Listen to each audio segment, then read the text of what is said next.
Next is alternating current and direct current. So far we have learned about a non-oscillatory current flowing in one direction in a circuit from the cell to the cell. आता या अगोदर आपण non oscillatory current म्हणजे ज्याचं oscillation किंवा कंपन होत नाही, व्हायब्रेशन होत नाही, अर्थातच हे होत नसेल तर तो करंट सरळ सरळ फक्त एकाच डायरेक्शनमध्ये असतो सर्किटमध्ये, याबद्दल आपण लर्न केलेलं आहे. आणि तशा करंटला आपण कोणता करंट म्हणलं होतो? डायरेक्ट करंट, DC करंट, ज्याची फ्रिक्वेन्सी 0 असते. Such a current is called as direct current, as against a current changing in magnitude and direction after equal interval of time, which is called alternating current. आणि त्याच्या विरुद्ध दुसरा जो current असतो तो असतो अल्टरनेटिंग करंट. आणि यामध्ये जर पाहिला आपण तर after equal interval of time किंवा आपण त्याला म्हणू आफ्टर हाफ टाईम, आहे की नाही? तर हाफ टाईममध्ये करंट हा अप्पर आणि त्यानंतर लोअर, म्हणजे त्या ठिकाणी एक पद्धतीचा ऑसिलेटरी करंट जो असतो आणि इक्वल इंटरवलनंतर तो त्याची मॅग्निट्यूड आणि डायरेक्शन जर बदलत असेल, म्हणजे पॉझिटिव्ह आणि निगेटिव्ह, आहे की नाही? याला आपण म्हणू मॅग्निट्यूड बदलणे. आणि अप्पर आणि डाऊन होणे याला म्हणू आपण डायरेक्शन बदलणे. तर तशा पद्धतीचा करंट असेल तर त्या करंटला आपण अल्टरनेटिंग करंट म्हणतो. The direct current can increase, can be stable or can reduce also, but it is not oscillatory. आता डायरेक्ट करंट ज्याची फ्रिक्वेन्सी 0 असते तर या करंटचं वैशिष्ट्य आहे की त्याला आपण लॉंग डिस्टन्सपर्यंत कॅरी करू शकत नाही, आहे की नाही? कारण त्या करंटचा त्या ठिकाणी काय होतो? लॉस होतो. तर डायरेक्ट करंट जो आहे तर त्याचे 2-3 वैशिष्ट्य आहेत की आपण त्याला इन्क्रीज पण करू शकतो, स्टेबल पण करू शकतो आणि रिड्यूस म्हणजे कमी पण करू शकतो. आणि मात्र तो करंट ऑसिलेटरी करंट नसतो. This is shown graphically in the figure. आता फिगरमध्ये जर पाहिलं आपण तर डायरेक्ट करंट, बरोबर आहे का? तर आपल्याला की दाखवलेलं आहे. आता करंट कशामध्ये बसतो आपण? ॲम्पियरमध्ये. तर आपल्याकडे मेजरमेंट दाखवले 1 ॲम्पियर. तर 1 ॲम्पियर करंट प्रोव्हाइड करत असताना कुठेही त्याची डायरेक्शन चेंज झाली का? नाही.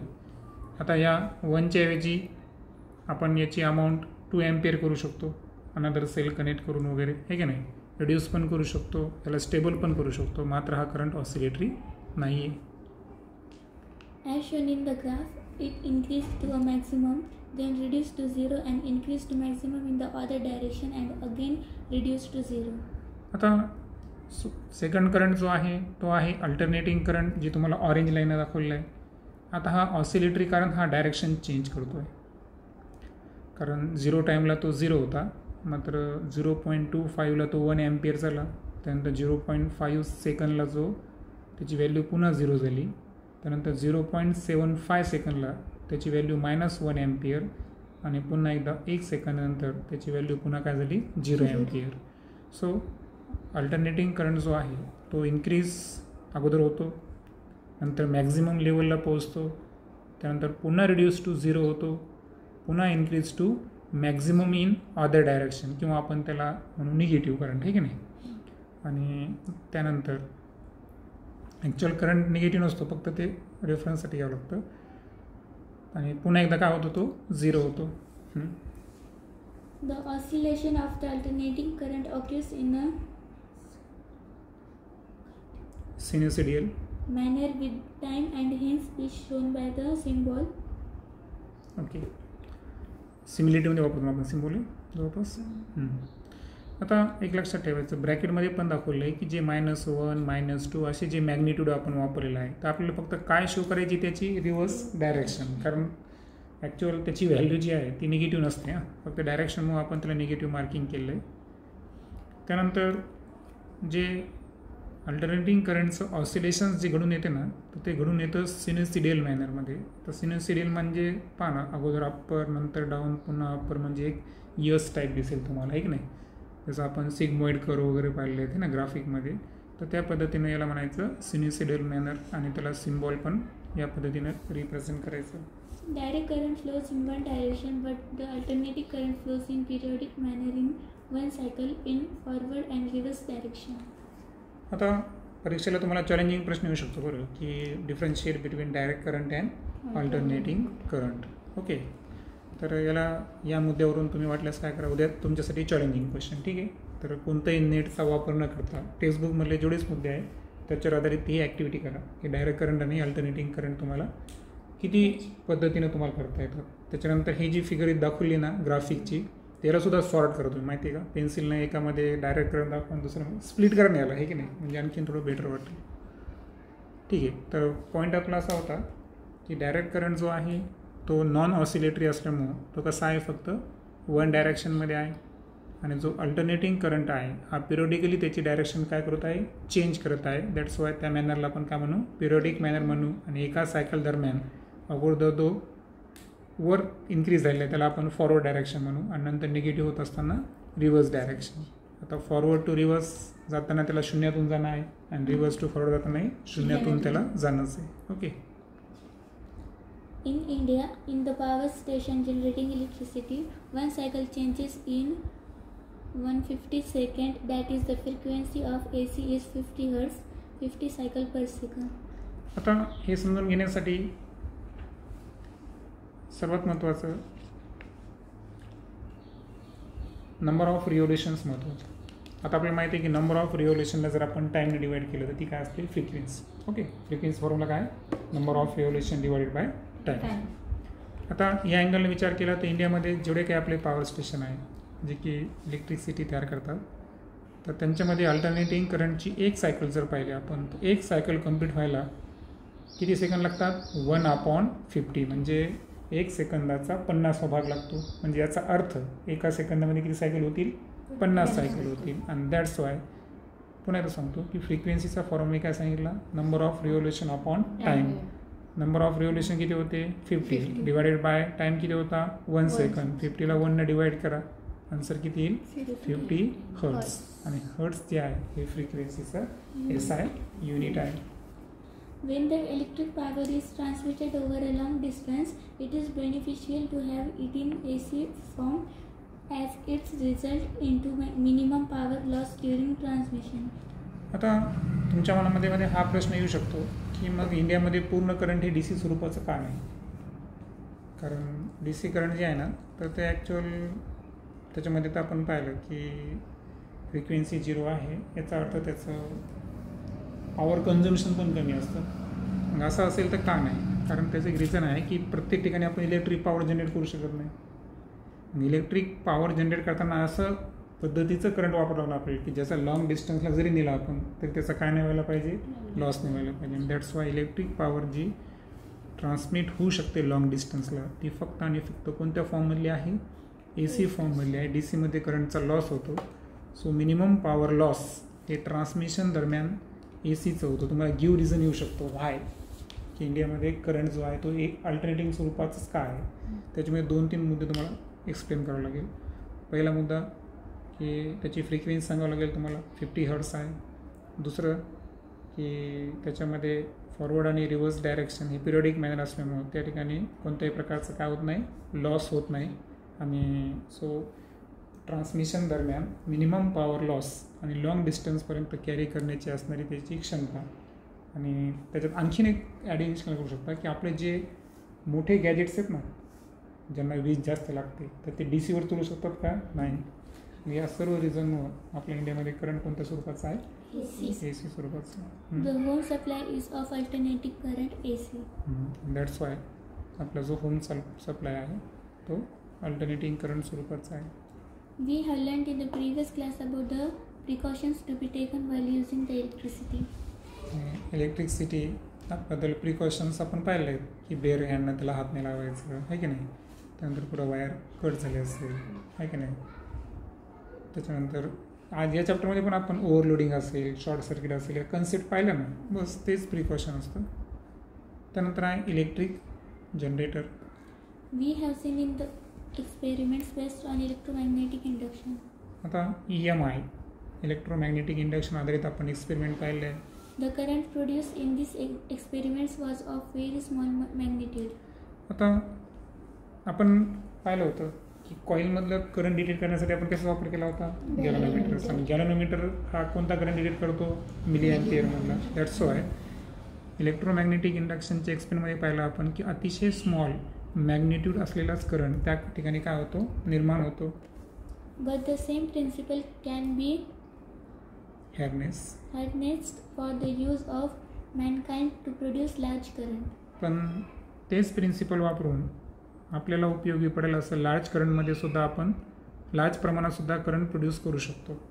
कसं पहा, Here, mechanical energy is used to rotate the current carrying coil in a magnetic field around an axle, thereby producing electricity. आता या अगोदर आपण इलेक्ट्रिक मोटरबद्दल पाहिलं होतं. इलेक्ट्रिक मोटरमध्ये आपण ती रेक्टँग्युलर कॉईल असेल, सराउंडिंग मॅग्नेटिक फील्ड आहे ना, प्रत्येक हाफ रोटेशननंतर करंटची डायरेक्शन चेंज होणे, ओके, कॉईलचं रोटेशन, आणि त्याच्यामध्ये पाहिलं की इलेक्ट्रिक एनर्जीचं रूपांतर मेकॅनिकल एनर्जीमध्ये आपण पाहिलं. एक्सेल रोटेट होणं, एक्सेलला फॅन वगैरे जे असते ते अटॅच असतात.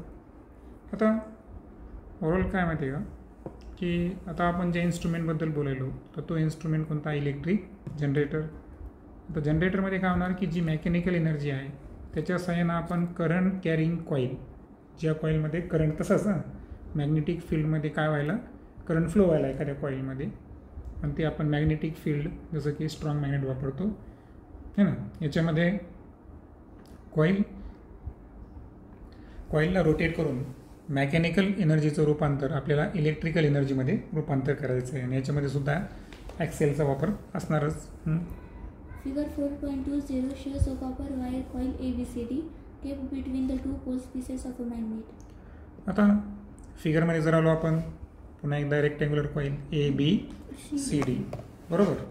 त्यानंतर त्याच्या बाजूला strong magnets, carbon brushes B1 B2, conductive ring दाखवलं आहे R1 R2, त्यानंतर कार्बन ब्रशेस आहेत, ओके, काही अडचण नाही. इलेक्ट्रिकल जनरेटरची कन्स्ट्रक्शन आहे, आणि बाहेर जर पाहिलं आपण तर इथं सुद्धा काय आहे, एक्सेल आहे. ठीक आहे, एक एक मुद्दा आपण समजून घेऊ. पहिला मुद्दा होता आपला की कॉपरची वायरची कॉईल आहे, त्याला नाव काय दिलं आपण, ABCD, आणि त्याला मॅग्नेटच्या 2 पोल पीसेसच्या मध्ये आपण प्लेस केलं आहे. The two ends of the coil are connected to the conducting rings R1 and R2 via carbon brushes.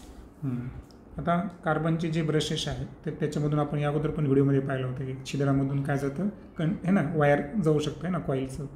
तर त्याच्यामधून आपण काय केलं की ज्या कंडक्टिंग रिंग आहेत R1 आणि R2 याला आपण कॉईलचे 2 एंड कनेक्ट केले. जसं की इथं जर पाहिलं आपण तर इथं कोणतं एंड असेल, A वाला एंड, आणि तिकडं आहे D वाला एंड, बरोबर आहे का. असे आपण अटॅच करणार. Both the rings are fixed to the axle, but there is a resistive coating in between the ring and the axle. आता दोन्ही रिंग जे आहेत या ॲक्सेलला कशा आहेत, फिक्स आहेत, but there is a resistive coating in between the ring and axle. म्हणजे axle rotate झाला की रिंग रोटेट होणार आहे, लक्षात आलं ना. म्हणजे रिंग जे आहे त्या एक्सेलला काय डायरेक्ट फिक्स आहे, म्हणजे त्याच्यासोबतच मुवमेंट करणार. मात्र दोन्हींच्या मध्ये काय प्रेझेंट आहे, रेजिस्टिव्ह कोटिंग आहे. कोटिंग असल्यामुळं एक्सेलचा डायरेक्ट संबंध रिंगशी येणार नाही. The axle is rotated with the help of a machine from outside. आता प्रश्न असा आहे की इथं एक्सेलला मेकॅनिकल एनर्जी कुठून प्रोव्हाइड करायची, तर मेकॅनिकल एनर्जी कुठून प्रोव्हाइड करणार आपण, बाहेरून. म्हणजे बाहेरून आपल्याला काय करायचं, एखाद्या मशीनच्या साहाय्यानं एक्सेलला काय करायचं आहे, रोटेट करायचं आहे. Because of this, the coil ABCD starts rotating. आता आपण इथं पाहू की आपण पाहिलं होतं की जी कॉईल आहे त्याचे 2 एंड्स कशाला कनेक्ट होते, R1 आणि RT कंडक्टिंग रिंगला. या कंडक्टिंग रिंग कोणाला फिक्स आहेत, एक्सेलला. जर एक्सेलला आपण रोटेट केलं तर डेफिनेटली काय होणार या ठिकाणी, जी कॉईल ABCD आहे ती सुद्धा काय होणार या ठिकाणी, स्टार्ट टू रोटेटिंग. म्हणजे एक्सेल रोटेट झाला म्हणजे त्याच्या अलॉंग विथ कंडक्टिंग रिंग, आणि कंडक्टिंग रिंगच्या अलॉंग विथ कॉईल ABCD हे सर्वचे सर्व काय होणार, रोटेट होणार. The stationary carbon brushes B1 and B2 are connected to a galvanometer which shows the direction of a current in the circuit. आता गॅलॅनोमीटर sensitive डिव्हाइसबद्दल आपण पाहिलं, इथं गॅलॅनोमीटर आहे, बरोबर आहे का. आता हा गॅलॅनोमीटर जो आहे त्याचं कसं फंक्शन आहे पहा. आता जे दोन्ही कार्बन ब्रशेस होते B1 आणि B2 तर हे कशाला अटॅच असतील, गॅलॅनोमीटरला. आता याच्यामुळं काय होतं की गॅलॅनोमीटर करंट डिटेक्ट करेल. सो करंटची डायरेक्शन काय असेल, कारण गॅलॅनोमीटर मार्किंग कशी आहे, 0च्या ऑपोजिट दोन्ही साईडला मार्किंग आहे, त्याच्यामुळे करंटची ॲक्च्युअल डायरेक्शन आपल्याला कळणार आहे. Upon rotating the axle, the branch AB goes up and the branch CD goes down. That is, the coil ABCD rotates clockwise. आता जेव्हा आपण इलेक्ट्रिक मोटरचा अभ्यास केला होता तर तेव्हा ABCD कॉईल जी आहे ती कशी रोटेट झाली होती? अँटी क्लॉकवाईज रोटेट झाली होती. आठवतं? बरोबर आहे का? आणि तिथं आपण फ्लेमिंग्स रूल्स अप्लाय केला होता आणि त्याच्यावरून आपण फोर्सची डायरेक्शन फाईंड केली होती. आता याच्यामध्ये काय होतं की रोटेट जो आहे ॲक्सेल जो आहे हा रोटेट व्हायला कारण आपण आउटसाईडमधून मशीनच्या साईनं त्याला रोटेट करायलो. दॅट्स वाय त्याच्यामुळे कॉईलसुद्धा रोटेट व्हायली. आता हे होत असताना ब्रँच AB जी आहे ती अगोदर काय होणार? वर जाणार. ब्रँच AB जी आहे ती अप्पर साईडला जाणार आणि किंवा अपवर्ड डायरेक्शन म्हणू आपण. आणि ब्रँच CD जी आहे ती डाऊनवर्ड डायरेक्शनला जाणार. म्हणजे कॉईल अशी रोटेट झाली याचा अर्थ तिचा सेन्स कसा असेल? क्लॉकवाईज. सेन्सचे 2 टाईप माहीत आपले, क्लॉकवाईज आणि अँटी क्लॉकवाईज.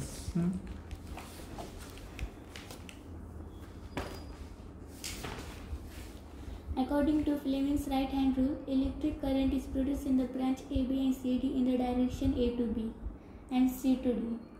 आता फिगरमध्ये पण मार्किंग दाखवली तुम्हाला. आणि फ्लेमिंग्स राईट हँड रूलनुसार जो या ठिकाणी इलेक्ट्रिक करंट प्रोड्यूस होईल.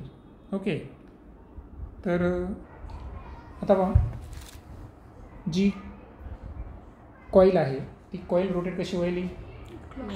क्लॉकवाईज व्हायली. बरोबर आहे का? म्हणजे आता कॉईल जी आहे ती या डायरेक्शनला चालली आपली, राईट? कॉईल कोणत्या डायरेक्शनला चालली आपली? अपवर्ड डायरेक्शनला चालली. बरोबर. त्यानंतर हे मॅग्नेट आहे. तर मॅग्नेटची जी मॅग्नेटिक फील्ड असेल अर्थातच मॅग्नेटिक फील्डची डायरेक्शन जी असेल ती याला काय असेल? परपेंडिक्युलर असेल. बरोबर आहे का? आणि आता लक्षात घ्या, आता इथं काढतो मी फ्लेमिंग्स डायरेक्शननुसार. आता कंडक्टरची जी डायरेक्शन आहे ती कशानं? कंडक्टरची डायरेक्शन समजा मी आता वही शो करतो. ओके, सो ही डायरेक्शन कोणाची आहे? कंडक्टरचं जे रोटेशन व्हायला ABCD कॉईल म्हणजे सध्या आपला कंडक्टर आहे. बरोबर आहे. त्याच्यानंतर जी मॅग्नेटिक फील्ड आहे, बरोबर आहे का? तर मॅग्नेटिक फील्डची डायरेक्शन कशी आहे? या पद्धतीने आहे. बरोबर. मॅग्नेटिक फील्ड आणि करंटची डायरेक्शन बघा, करंट जो आहे ना तो या डायरेक्शन म्हणजे तो होरिझॉन्टल आहे. होरिझॉन्टल असल्यामुळं आपण त्याला मॅथमॅटिकली करंटला असं दाखवू आपण. पण करंट कसा चालला आपला? होरिझॉन्टली. लक्षात आलं का? करंट तुम्ही कॉईल बघा ना, कॉईल ABCD लक्षात आलं ना? हां, म्हणजे कॉईल जी आहे ती अपवर्ड दिशेने आहे. बरोबर आहे का? मॅग्नेटिक फील्ड ही राईट हँड साईडला दिशेला चालली आणि बिलकुल प्लेन होरिझॉन्टल कोण चालला आपला? करंट चालला. म्हणजे याचा अर्थ काय झाला की इथं फ्लेमिंग्स राईट हँड रूल कसा ॲप्लिकेबल आहे लक्षात आलं तुमचे? सो लक्षात घ्या की फ्लेमिंग्स राईट हँडनुसार इलेक्ट्रिक करंट 2 ब्रँचमध्ये प्रोड्यूस होईल. पहिली ब्रँच असेल AB आणि दुसरा असेल CD. आणि so Thus the current flows in the direction A, B, C, D. Okay, so overall direction काय असेल? A to B, B to C, C to D. In the external circuit, the current flows from B2 to B1 through the galvanometer. आता प्रश्न आहे आता external सर्किटचा. हे तर आपलं इंटरनल सर्किट झालं. ओके, एक्सटर्नल सर्किटमध्ये आपल्याला करंटची डायरेक्शन जर पाहिली आपण तर करंटची डायरेक्शन या पद्धतीने आहे. बरोबर.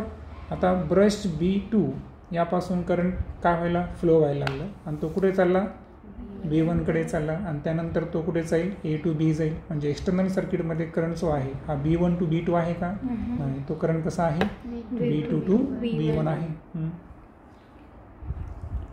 If instead of one loop coil, a coil consisting of several turns is used, the current of magnitude several times through. आता याबद्दल मी तुम्हाला एक एक्सपेरिमेंट सांगितला होता की तारेचे जितके आपण टर्न्स इन्क्रीज करू तितक्या लार्ज प्रमाणात काय होईल? करंट जास्त तयार होतं. करंट म्हणजे त्या मॅग्नेटिक फील्ड काय होत जातात? ॲड्सअप होत जातात. बरोबर आहे का?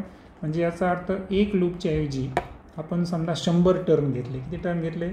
100 टर्न घेईल. तर 100 टर्न जर घेतले तर त्यामधून वाहणाऱ्या करंटचं जे मॅग्निट्यूड आहे तो सुद्धा सेव्हरल टाइम्स काय होईल? या ठिकाणी इन्क्रीज होईल. वाहणाऱ्या करंटची स्ट्रेंथ वाढणार, निर्माण होणाऱ्या मॅग्नेटिक फील्डची पण स्ट्रेंथ इन्क्रीज होणार.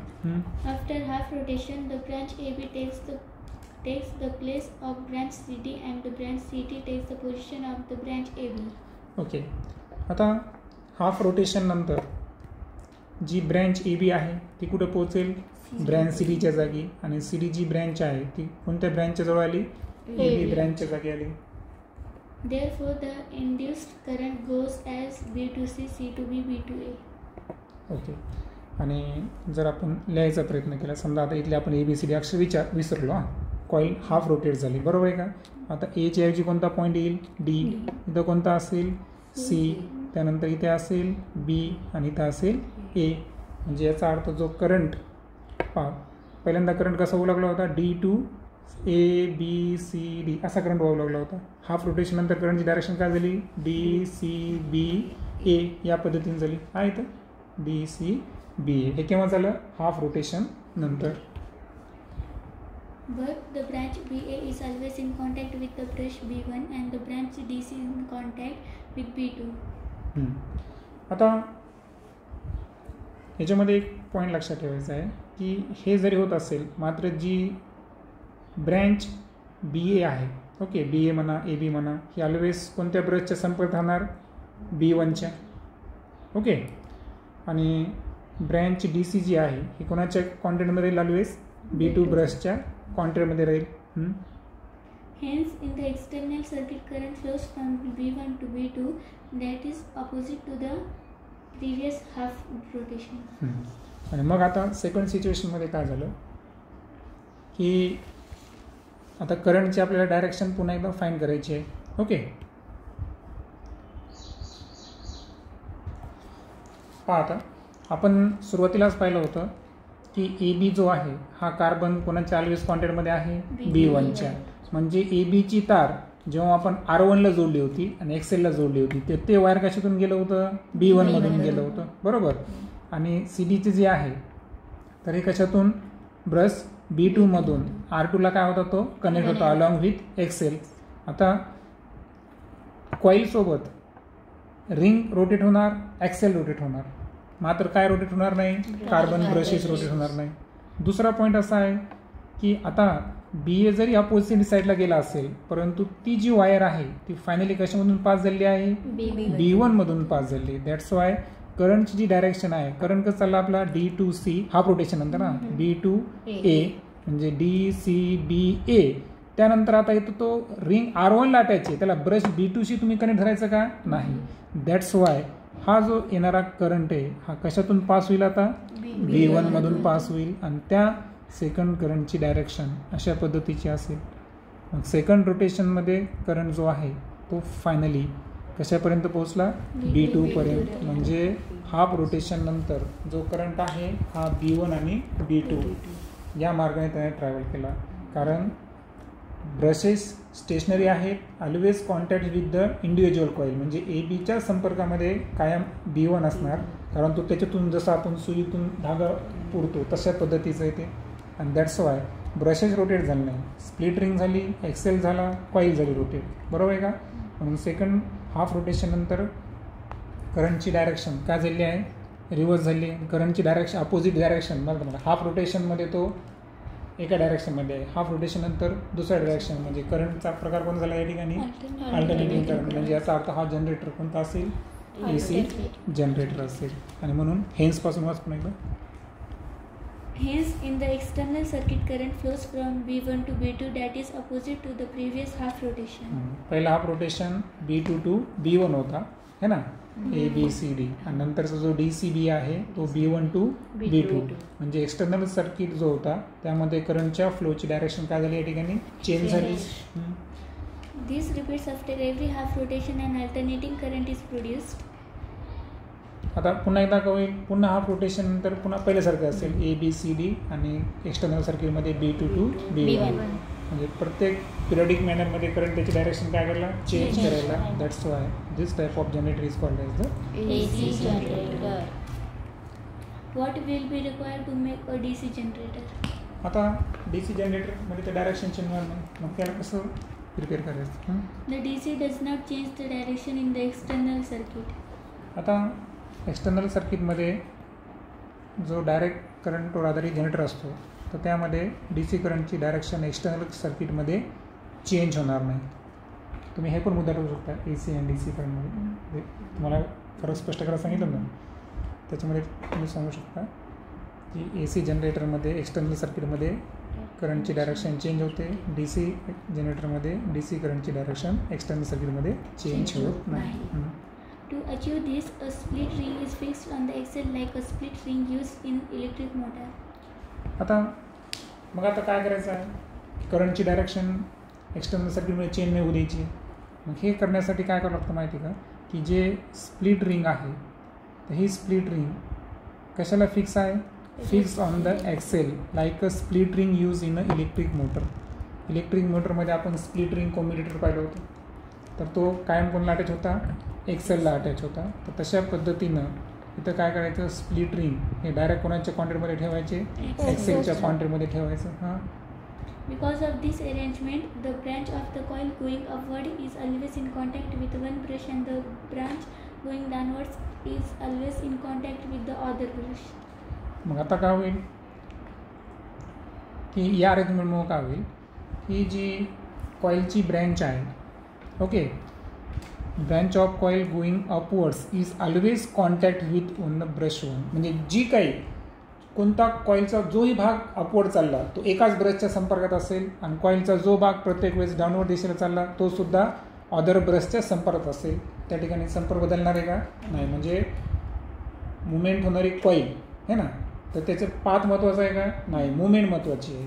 जी पण प्रत्येक रोटेशनमध्ये जे काही अपवर्डमध्ये चालला तो अपवर्ड ब्रँच जी असेल कॉईलची वर जाणारी आहे ना, तर ती ऑलवेज एकाच ब्रशच्या कायम संपर्कात राहील, आणि डाऊनवर्ड येणारी सुद्धा एकाच ब्रशच्या संपर्कात असेल. त्यामुळे त्या ठिकाणी B1 to B2 किंवा B2 to B1 he possibility नसणार. त्याच्यामुळे एक्सटर्नल सर्किटमध्ये करंटची डायरेक्शन बदलणार नाही. Hence the current flows in one direction in the external circuit. आणि म्हणून एक्सटर्नल सर्किटमध्ये करंट जो फ्लो होईल तो असेल one direction, and that's why This is why this generator is called as DC generator. आणि याच रिझनमुळे त्याला आपण काय म्हणतो, DC जनरेटर. आता तुम्हाला येण्याच्या अगोदर जुन्या सिलेबसमध्ये DC जनरेटरची पूर्ण माहिती होती. माहिती जर तुम्हाला पुस्तक मिळालं ठीक आहे, नंतर तुम्ही नेटवर पण सर्च करू शकता DC जनरेटर आणि कशा पद्धतीने करंट त्यामध्ये ऑप्टेन होतो.